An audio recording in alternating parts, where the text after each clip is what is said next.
They didn't scream at me. They didn't slam doors or threaten to leave. Instead, they taught me silence. They taught me that a good daughter is one who endures, who works without praise, who never says no, and if she does, she's ungrateful. If you've ever felt like your worth at home depends on how much you give, how little you complain, or how invisible you're willing to be, this story is for you. Because this isn't just about a girl who was overlooked by her own family, it's about how she turned obedience into strategy, silence into strength, and walked away not to punish them, but to finally choose herself. Stay with me till the end, because sometimes the loudest revenge is never looking back.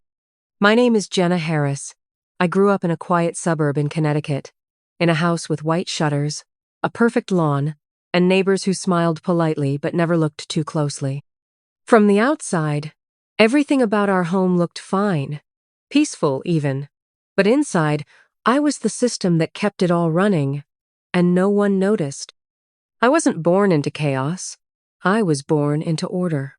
Controlled, polished, neat. My dad liked things structured. He ran the house like a business. Every light switch had a rule. Every moment had a schedule. And in that system, I found my role early, not as a daughter, but as something between a housekeeper and a background employee. By the time I was 8, I was making coffee every morning. Not for myself, of course for Dad. He liked it hot, strong, poured into his thermos exactly by 6. 0 a.m., no later. I folded towels the way Mom showed me, tight and square. I memorized grocery lists. I took out the trash before anyone asked. I even cleaned the lint trap in the dryer because that's what responsible girls do. That's what I was told over and over again. Responsible girls keep things running. My older brother, Logan, didn't lift a finger. He was 17 when I finally snapped, but honestly, he never changed. Even when we were little, he got away with everything. He'd spilled juice on the carpet, and I'd be the one scrubbing it while Mom stood over me, arms crossed, saying, "Be quicker next time." If he failed a test, they blamed me for not helping him study. If he left dishes in the sink at midnight, I cleaned them. If his soccer uniform was soaked in sweat and blood after a game, I stayed up late to wash it. It wasn't just the chores. It was the way everyone talked to me like my purpose was to serve him. One time, I asked why Logan never helped with dinner, and Mom didn't even look up. She just said, "He's a boy, honey. Boys don't think about those things." I guess I stopped asking after that. Dad never yelled unless something was out of place. He wasn't loud, but his silence could crush you. He'd look at me like I'd disappointed the whole family legacy just by questioning a chore. "You're not here to argue, Jenna," he'd say. "You're here to contribute." That word contribute became a leash, a quiet command that wrapped around everything I did. At school, I was invisible. I didn't do sports. I didn't go to parties. I came home early to defrost chicken or set the table. I turned down sleepovers if they clashed with Dad's schedule. I did what I thought was expected. I believed that maybe, just maybe, if I worked hard enough, they'd see me. Not as the maid, not as the girl who gets things done, but as a person. But that's the thing about being useful. It becomes your only value. You're not loved. You're just used. I didn't realize how much of myself I was giving away until I started writing it down. At first, it was just small things, a quick list on a sticky note. Then I got a little notebook and started tracking every single thing I did. Cleaned Logan's room, picked up Dad's dry cleaning, stayed up reheating Mom's dinner, covered for Logan when he missed a deadline, took the blame when he dented the car. I didn't know why I was writing it all down. Maybe part of me just needed to see it, to prove to myself that it wasn't in my head. But the more I wrote, the more something inside me shifted. This wasn't love. This wasn't family. It was a system built on convenience, and I was the one making it convenient. People say being needed feels good, but let me tell you something. Being needed is only beautiful when it's balanced, when it's mutual, when it comes with care and respect. What I had wasn't that. What I had was quiet servitude dressed up as daughterhood. That's who I was before the family meeting, before the belt, before I stood still and said no for the first time. Back then, I thought keeping the peace was my job, but now I know I wasn't keeping peace. I was holding everyone else's weight while slowly disappearing. And one day, without yelling, without breaking anything, without even a goodbye, I stopped, and everything began to fall apart. But things didn't fall apart all at once. It happened slowly, in tiny cracks I started noticing after I stopped apologizing for existing. One afternoon, Logan asked where his clean jeans were, and I simply said, "No idea." He looked at me like I'd spoken another language. Mom overheard and rushed in like I'd just insulted the Pope. "That's not how we treat family," she snapped. But I wasn't rude. I was just neutral. For once, I wasn't rushing to fix everything. And that terrified them more than any shouting ever could. Dad noticed the shift too. He started hovering in the hallway when I walked past, asking vague questions like, "Everything okay at school?" Or, "You feeling all right?" But not because he cared, more like he could sense the control slipping and didn't know how to pull it back without breaking something. It wasn't a rebellion. I still folded towels. I still cleaned the bathroom. But I did it slower. I didn't jump when someone barked an order. I stopped pretending to be cheerful. And I stopped covering for Logan. When he forgot to take the trash out, it stayed full. When he left dishes on the table, they sat there. For the first time, the mess became visible, and with it, the truth. At dinner, conversations got quieter, tighter, like everyone was waiting for me to fall back in line. But I didn't. I stopped over-explaining. I stopped offering. And that's when the whispers started, not from strangers, but from my own family. "She's been moody lately. She doesn't help like she used to. Something's gotten into her." No one asked me directly. They just circled around me like I was contagious. One night, I overheard Mom on the phone with her sister. "Jenna's been difficult," she said, like I was a faulty appliance. "She used to be so helpful." That word again, helpful. Like that's all I ever was. Not kind, not smart, not creative, just helpful, and only when it benefited them. That's when I realized something. My quiet wasn't just making them uncomfortable. It was making them angry, because I was no longer predictable. I wasn't the background music anymore. I had stopped being the furniture, and they didn't know what to do with that. The real turning point came 2 days later. Logan, of course, had done nothing all week. His room smelled like old takeout and sweat. His laundry basket was overflowing. I guess Mom had reached her breaking point. She stormed into the kitchen and said, "You need to step up. Your brother deserves peace in this house."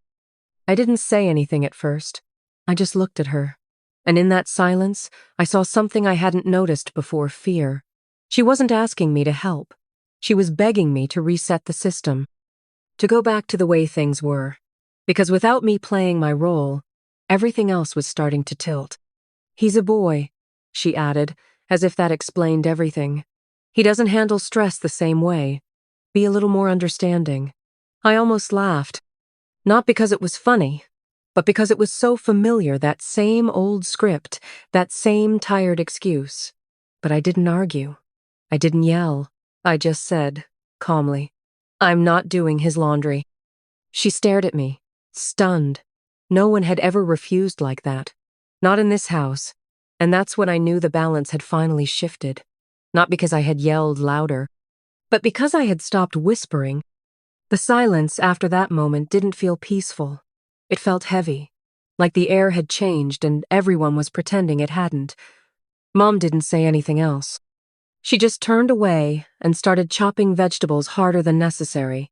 I stood there for a second, waiting for the guilt to hit me, the old reflex to fix things, but it didn't come.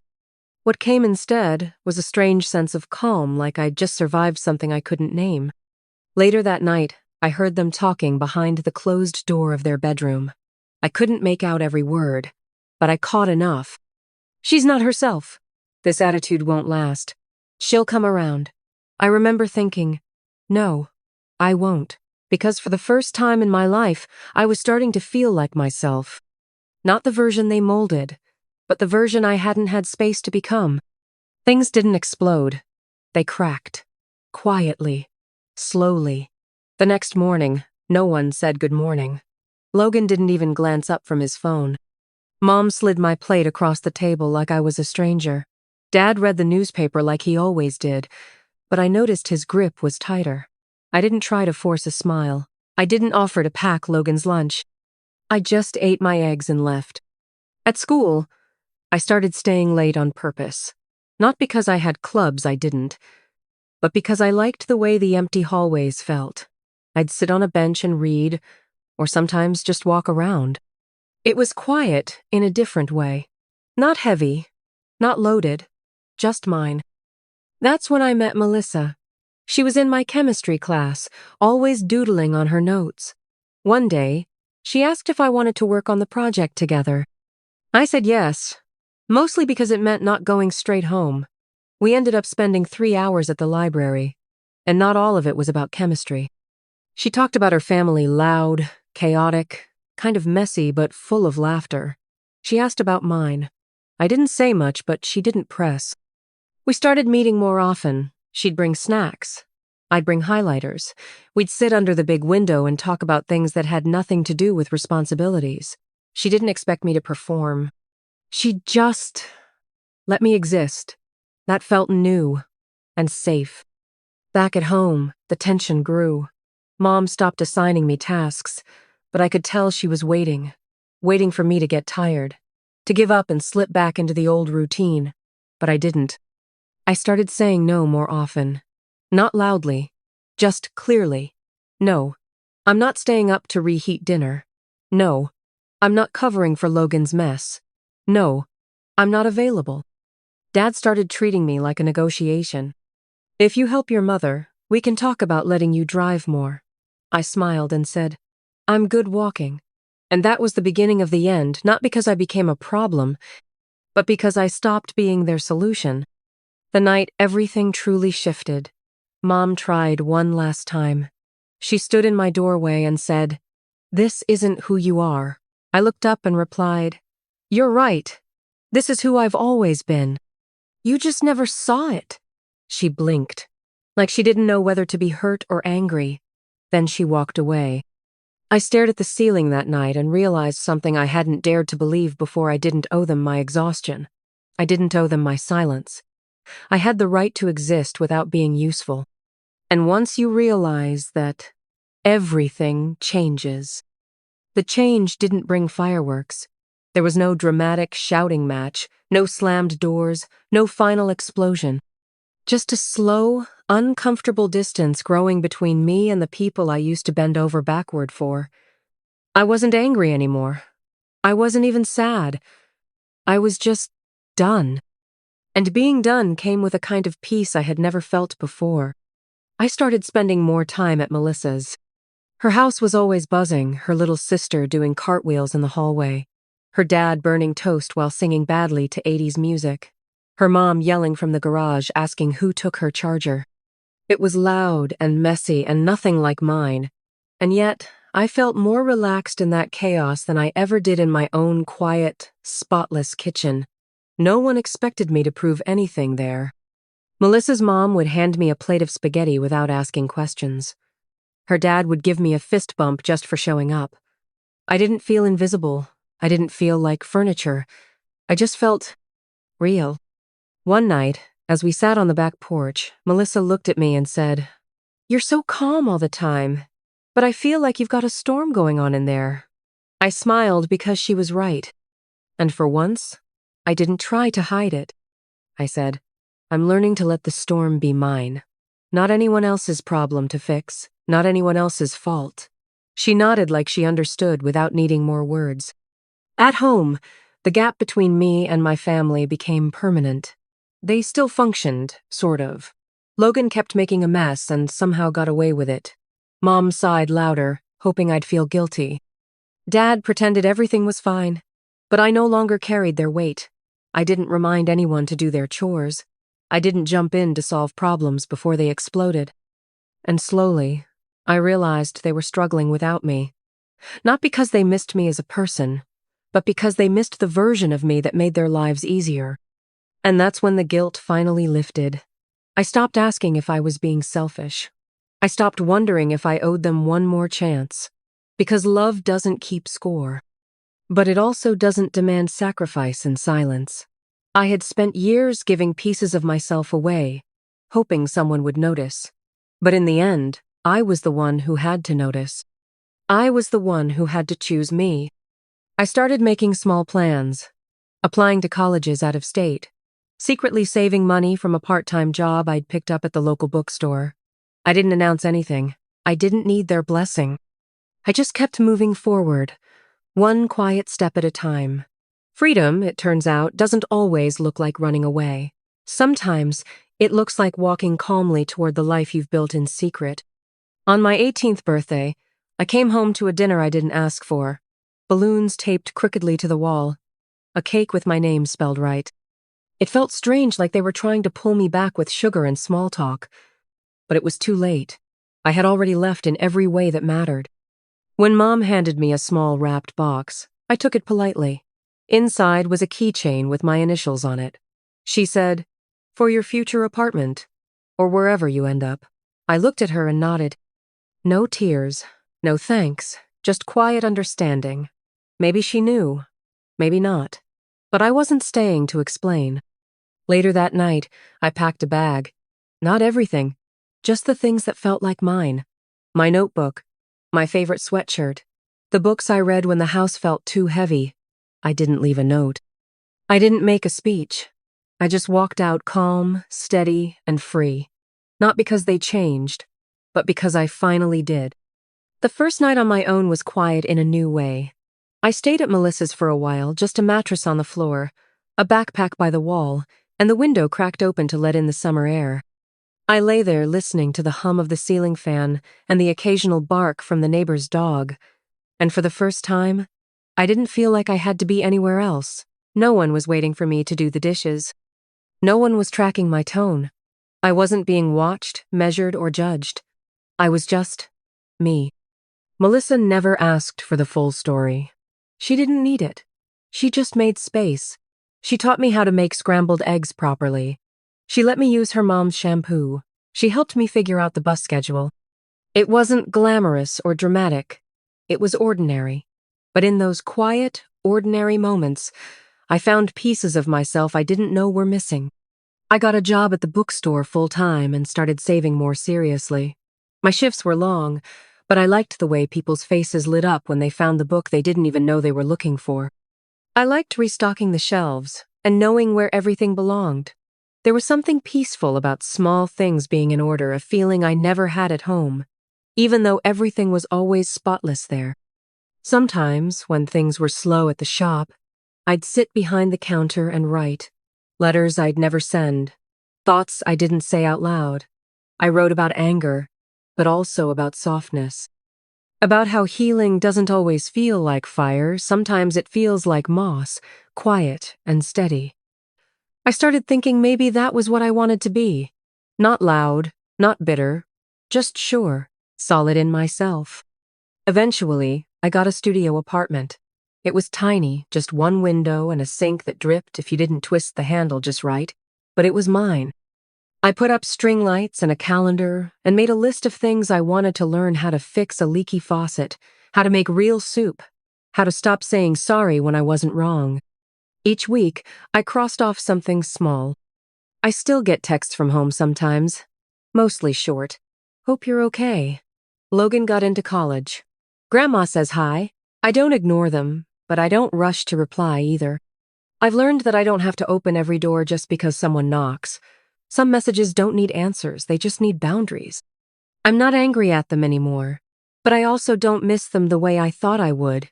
What I miss is the version of me that never got to grow until I left. The quiet girl who carried too much and asked for nothing. She deserved better, and now, finally, she's getting it. Healing hasn't been perfect. There are days I doubt myself, days I hear my mom's voice in my head, telling me I'm selfish. But there are more days now when I wake up and feel light. I drink coffee alone and smile for no reason. I wear colors I used to avoid. I listen to music that makes me dance in the kitchen. These are the things no one taught me to want. I had to find them on my own. And honestly, that makes them even more mine. Sometimes, the hardest thing you'll ever do is choose yourself, especially when it means walking away from those who raised you. But you're not selfish for wanting peace. You're brave. You've learned that healing starts with one small step. And now, it's your turn. Choose you, every time.